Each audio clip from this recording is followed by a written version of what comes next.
Thank you very much for inviting me. After two excellent presentations, it's hard for me to follow what Zulfi and Krista have done. But I'm going to present on behalf of the group of people from Boston University, UNICEF, CHAI, and also Aga Khan University, is the work that we have done over the countries who have been doing this programming for many, many years, to look at what are the barriers and bottlenecks that have prevented them for achieving the gains that we wanted them to achieve. So now, with this evidence that has been presented by Krista and also by Zulfikar, how can we use this evidence to do work in the countries? And why are still so many children dying of preventable conditions, and how do we move forward? We did a series of exercises in many countries, which I'll explain a little bit later, to identify key barriers to implementation of programs which are targeting pneumonia and diarrhea in those countries, which include preventive programs, also include treatment programs and others, and try to identify key bottlenecks which do not allow countries to scale up. Like Zulfi has shown the coverage figures of less than 50% for many, and some of them are 20% or so. And then to propose solutions to those barriers. We held a series of consultations with over 600 key stakeholders from countries, and about 40 countries from Asia and Africa.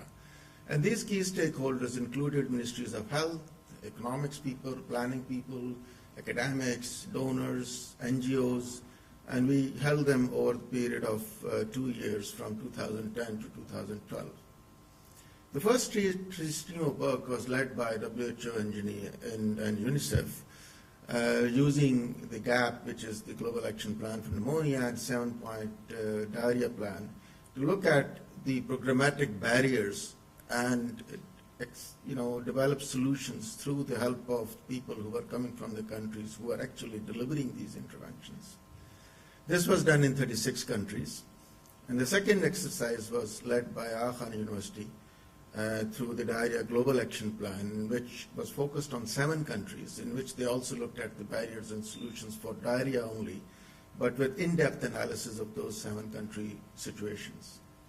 Third exercise was done and led by UNICEF and the Clinton Health Acceleration Initiative, CHAI, in 10 countries, and they were focusing mostly on commodities, in line with the UN Commission on Commodities, to look at how can we scale up these commodities in those countries and what is the current situation of that.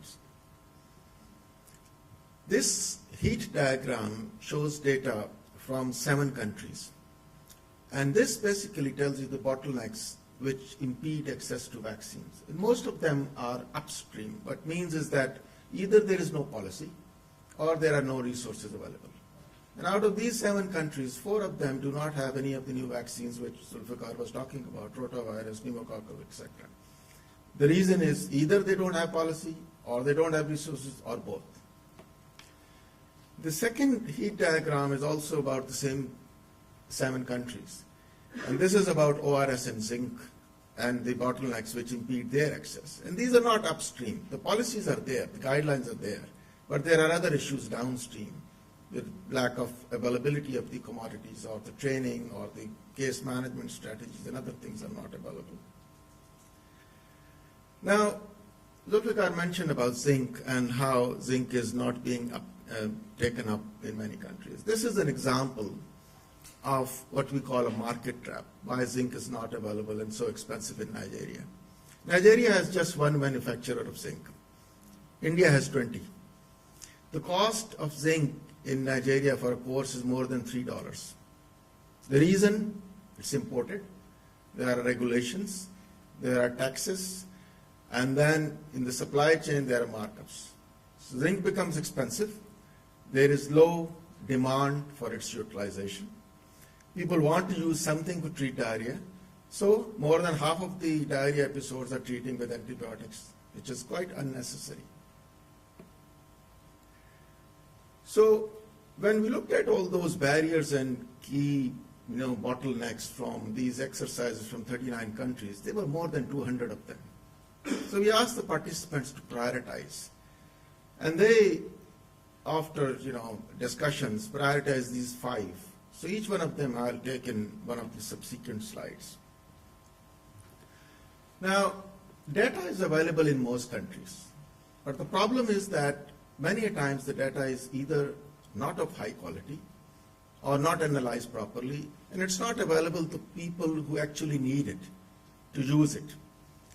Which means that the programs which are actually responsible for delivering the interventions do not know what progress they are making. So the participants came up with the recommendations that we need to improve the quality of the data that we are collecting in those countries and establish mechanisms for sharing and using data where needed so that the programs could do better and the action which is required for the programs could be followed very clearly. Now, many countries have interventions, but like Zulfikar was saying, vaccine people are going for vaccines, treatment people are going for treatment, wash people are going for treatment. They're not working together.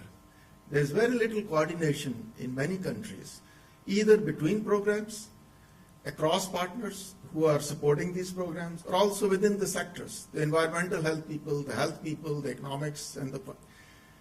There is a lot of duplication of efforts also. And there is failure to optimize available resources. 3 different groups will be going for supervision in 3 separate different vehicles. Some will not even have fuel to go.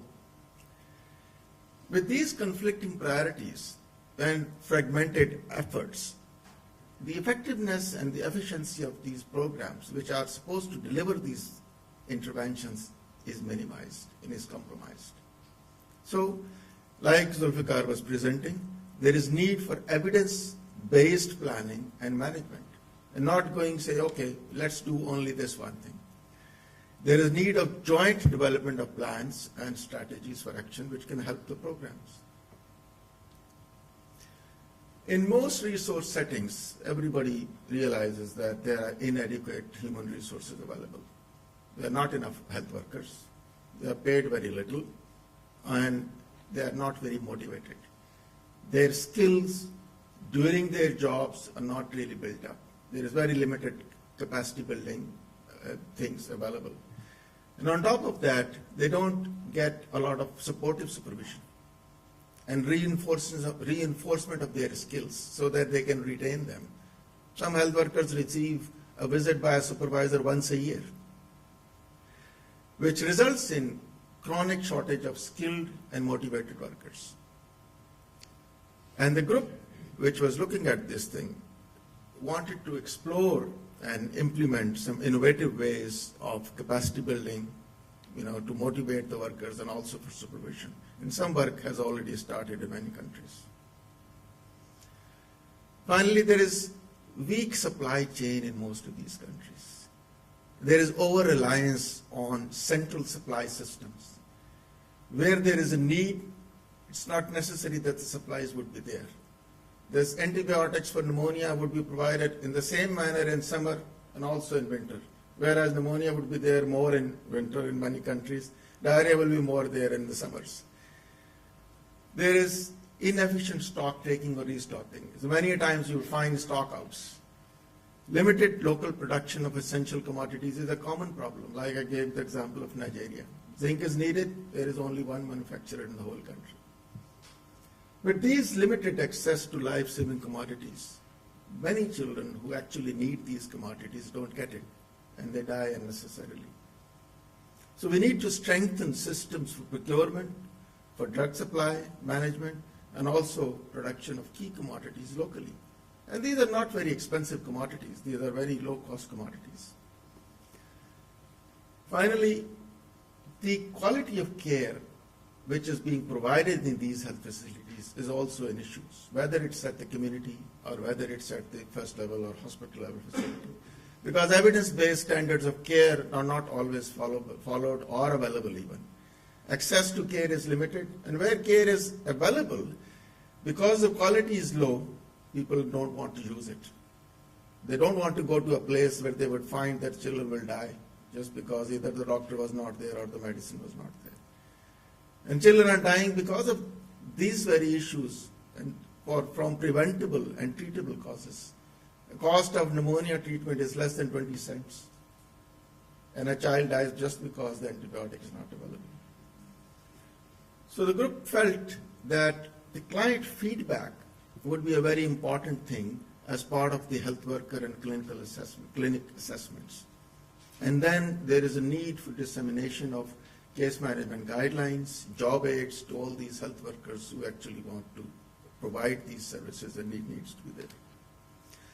Now all this sounds very daunting and very difficult in a way, but there are good examples from these very countries in which people have done things in which they have reduced mortality and they have achieved the Millennium Development Goals. There are a number of countries there. This example is from Bangladesh.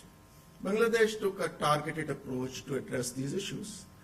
And as you can see in this slide, they reduced their under 5 mortality by 60% when the Millennium Development Goals were set in early 90s. And in the last DHS, 60% of under 5 mortality is reduced. 50% of infant mortality is reduced. So how were they able to do this thing? Now in Bangladesh, the incidence of diarrhea has not decreased, but 80% of the acute diarrhea episodes get ORS. 20% of children get zinc. 20% may sound low, but compared to other countries, it's huge. Most of the commodities are manufactured in Bangladesh locally. There are 80 manufacturers of zinc alone. And on top of that, the ownership of these interventions in Bangladesh was fantastic. The ministries of health, the NGOs, the donors, they all joined together and worked in a coordinated manner to get into this thing. Bangladesh, is a fantastic example. Similar examples are also there for other countries. So it can be done. It's not that it can't be done. With evidence-based strategic planning, with coordinated efforts, which obviously are more effective. As you saw 500,000 deaths from one thing, 500,000 deaths from another thing, 500,000 deaths from another thing. Why can't we do it together? Data is the key. We need good quality data to help programs, to make good decisions, to see the progress, and also ensure supplies where they are needed and when they are needed. We need to institutionalize quality improvement, and we also need to build capacity and retain their skills for health workers and also to motivate them to provide these services. They are fantastic health workers who are paid peanuts, they do excellent jobs, but we need to do better. So to conclude, we can drastically reduce child mortality with tools already at hand. And Zulfikar has shown that. By 2020, we will have gotten rid of diarrhea deaths. I hope we will get rid of more pneumonia deaths than he proposed for. Solutions are affordable and not very high-tech. But what are the ingredients of success? Coordinated action at the country level. Resources which are commensurate with burden of disease.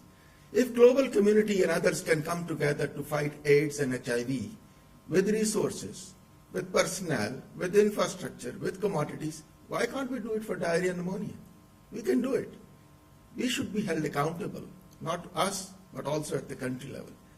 We need also persistent and sustained advocacy to achieve this thing. Thank you very much.